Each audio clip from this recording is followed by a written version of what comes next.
it seemed like such a fit for you to have ended up on Saturday Night Live. Like, it would have been the vehicle for you. But I never make it in the normal ways. Welcome to Watch Mojo, and today we're counting down our picks for the biggest comedy superstars who once auditioned to join the Saturday Night Live cast, but for one reason or another didn't make the cut. That's right. So bow to your queen. Number 20, Kumale Nani. Prior to his SNL audition, Kumale Nani had already dabbled in sketch comedy, having appeared in various roles on the IFC series Portlandia. It is a 30-year fixed loan, and it is 6.5% interest, and the asterisk means that we rounded up to 8%. It's 8, then. Yeah. It's not 6.5. For all intensive purposes, it is 8. This experience seemingly caught the attention of Lorne Michaels, who also produced Portlandia, prompting Nanjiani to try out for SNL. Although he wasn't selected as a cast member, Nanjiani was hired to join the writing team for a few weeks. However, prior commitments prevented him from staying longer, so he only wrote for 1 week before exiting the show. Wonderful. And where are you traveling in from? North Korea? Fantastic. After making a name for himself, Nanjiani eventually performed on the SNL stage in 2017, this time making his debut as a host. If someone was like, go back to Pakistan, which was part of India until 1947 and is now home to the world's oldest salt mine, I would be like, that guy seems to know what he's talking about. I'll pack my bags. Number 19, Jack McBrayer. In the early years of his career, Jack McBrayer did a lot of improv, showcasing his talents with the Second City and I.O. Theater in Chicago. What is that? What are you doing there? I am celebrating Southern culture. It was during this time that he crossed paths with Tina Fey, who later joined SNL and ascended to the role of head writer. McBrayer auditioned for the show, apparently on the same day as his longtime friend Seth Meyers. There I am, and there you are. Look at us. Wearing a sweater that only existed in the late 90s. Still have the sweater. But while Meyers secured a spot, McBrayer was passed over. Nonetheless, his audition seemingly left an impression on Fey and Lorne Michaels, as they would later offer him the role he has become most recognized for, Kenneth Parcell on 30 Rock. Kenneth, why did you bet that terrible hand? Why? Because I believe that life is for the living. I believe in taking risks and biting off more than you can chew. And also, people were yelling, and I got confused about the rules. Number 18, Tiffany Haddish. In November 2017, Tiffany Haddish made history as the first African-American female stand-up comic to host an episode of SNL. I lived in a lot of group homes, and my favorite show growing up was SNL. That's my favorite show. And you'd have no idea how difficult it is to get a bunch of Black and Hispanic kids to watch SNL over in living color, okay? But it seems she may have manifested it years earlier. Prior to her breakthrough role in Girls Trip, Haddish tried out for SNL, delivering an audition that many believed was terrific. However, for some reason, it wasn't enough for SNL producers, and Haddish was turned down. You've selected Boo Boo Jeffries. Knock, knock, who's there? Boo Boo Jeffries. Boo Boo Jeffries who? If you don't know, you stupid. Undeterred by this setback, she reportedly joked that the next time they see her, she'll be hosting. And that's exactly what happened. Her performance as host was so well received that she won an Emmy Award for Guest Actress in a Comedy Series. For all you Star Wars fans, this cat claims to be the real Darth Vader. First I laughed, then he choked me from across the room. Number 17, Mark Maron. In 1995, SNL saw a major overhaul in its lineup, with many longtime cast members being replaced with new faces. One of those faces could have been Mark Maron. I was a little high. You showed up high for the meeting with Lorne? A little bit, just a little pot. The renowned comedian and podcaster auditioned as a potential replacement for Norm Macdonald on Weekend Update. However, during the audition, Maron was reportedly high and nervous, and got into a staring contest with Lorne Michaels.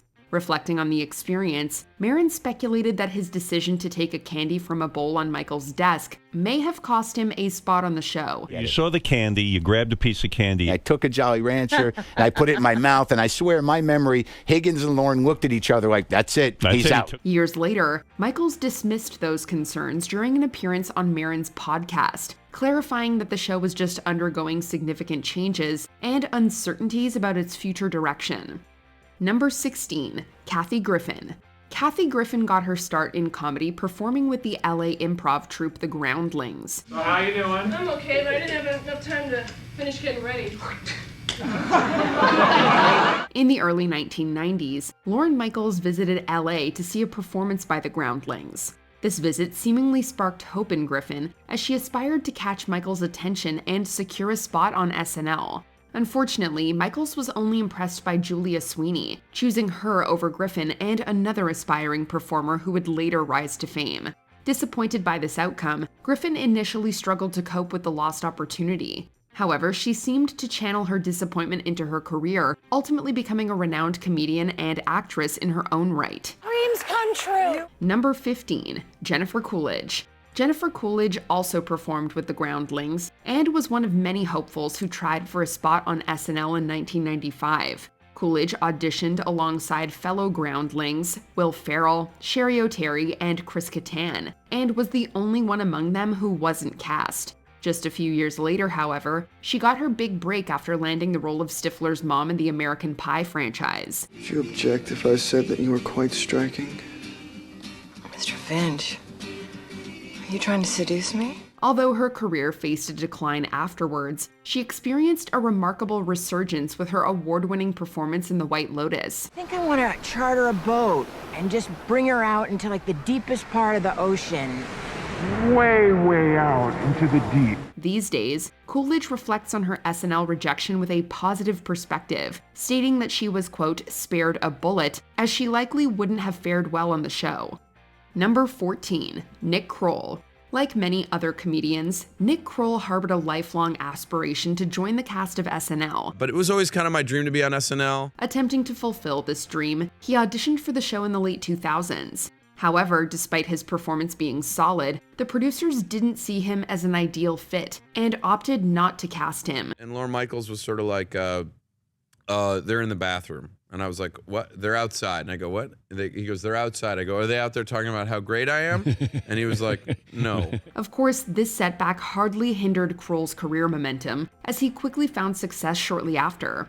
In fact, SNL may have made the wrong decision, as Kroll later proved in his own series Croll Show that not only did he excel at sketch comedy, but he could also command the spotlight as the sole focus of an entire show. Look, if you guys want to hang out later, we can't argue like this, all right? I haven't locked in plans yet, all right? Number 13, David Cross.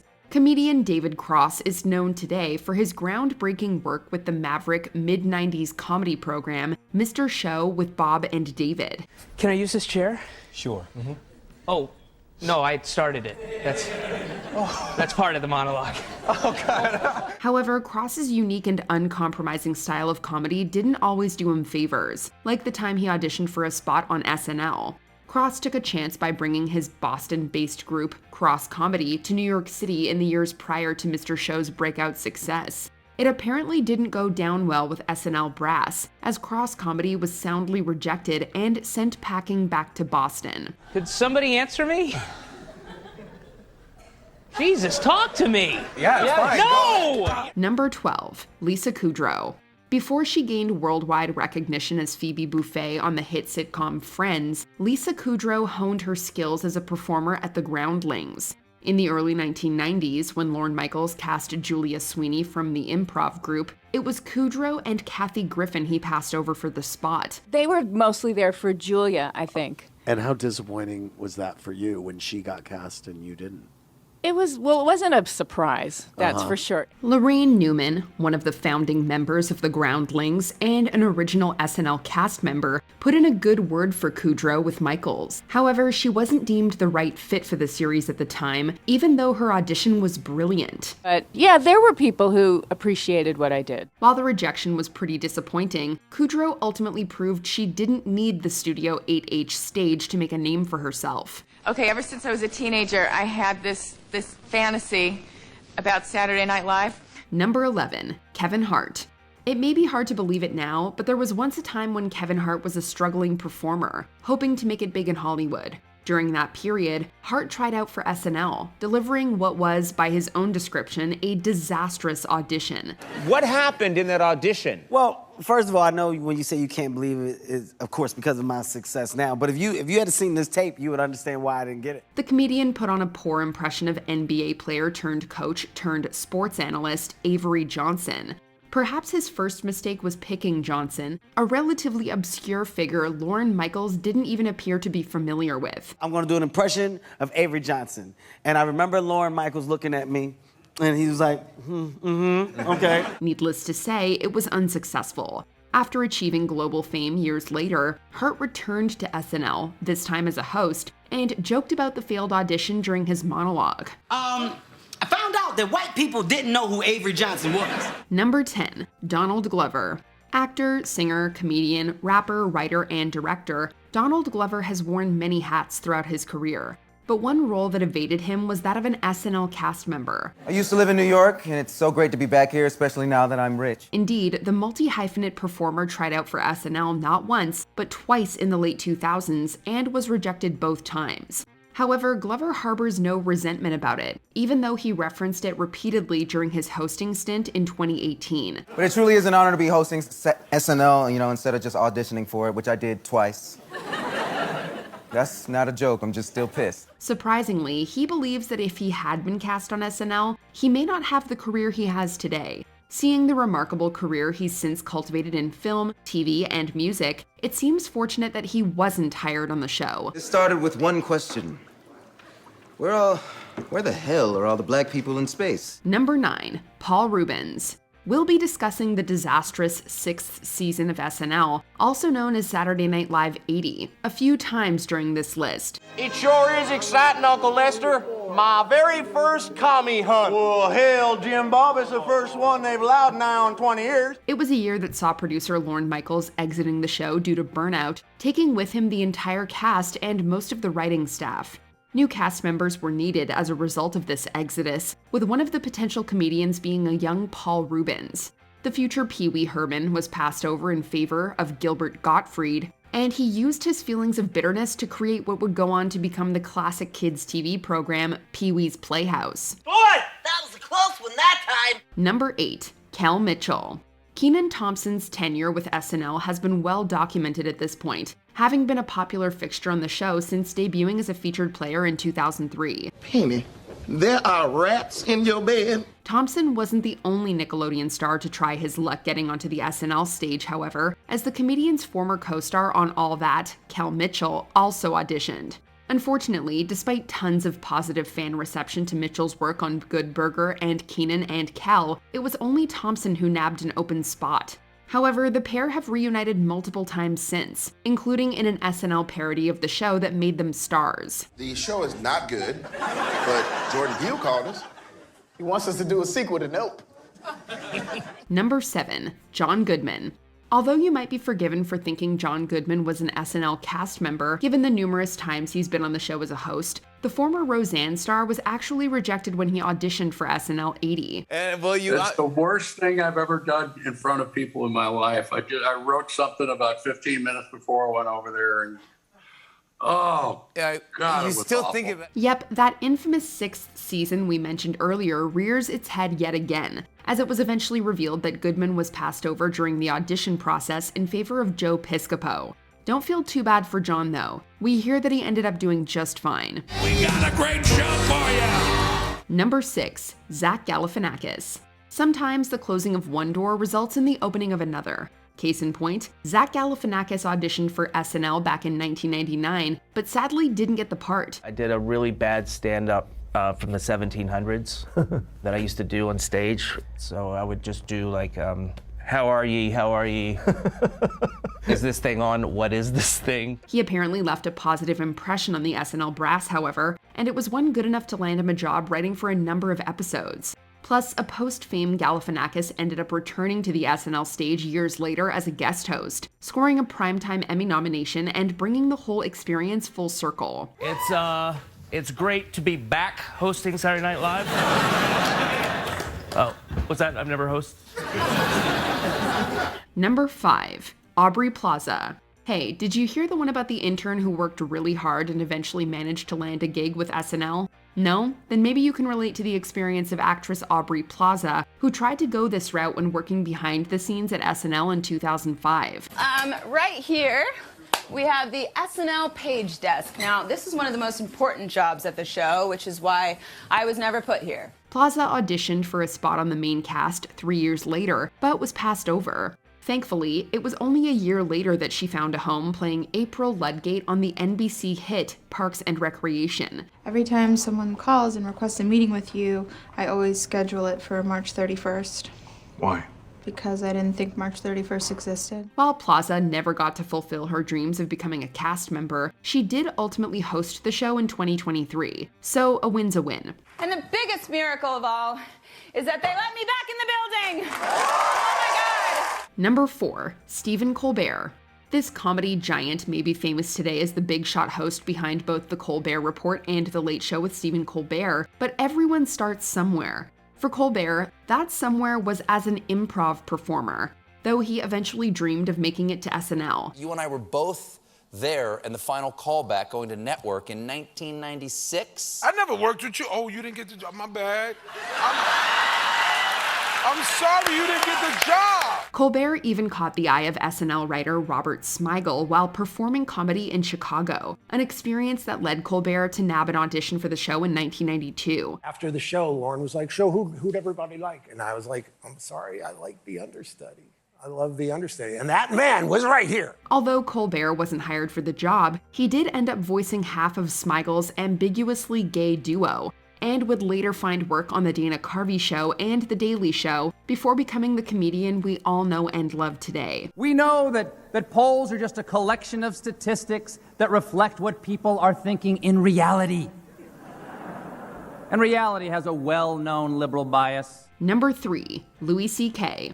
Louis C.K. also spent time alongside Stephen Colbert writing for the short-lived Dana Carvey Show in 1996. A job for which he was well prepared, given the similar gig offered to him after he flubbed a 1993 SNL audition. I was in the airport and this old lady fell down.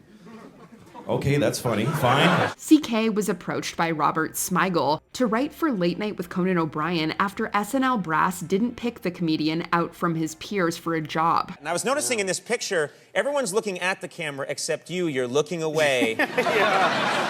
You're looking to a better future than the rest of us. Although, to be fair, some of the other comedians auditioning that day included Sarah Silverman, Jay Moore, and Dave Attell, so at least CK was in some pretty good company. All right, we did it. We got through it. We got a great show tonight. Number 2, Steve Carell.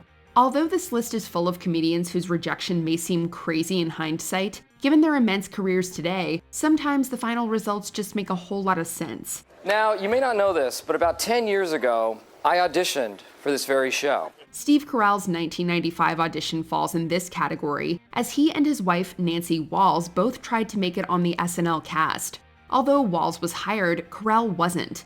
Although he did make up the other half of Robert Smigel's ambiguously gay duo with Stephen Colbert. Joro, no! We need the answers! Wait! Come back! In the end, we must admit that maybe the show made the right decision when they decided to go with none other than Will Ferrell as their final choice. Isn't that funny? And it was between me and another guy, and they chose the other guy. Before we continue, be sure to subscribe to our channel and ring the bell to get notified about our latest videos. You have the option to be notified for occasional videos or all of them. If you're on your phone, make sure you go into your settings and switch on notifications. Number 1, Jim Carrey.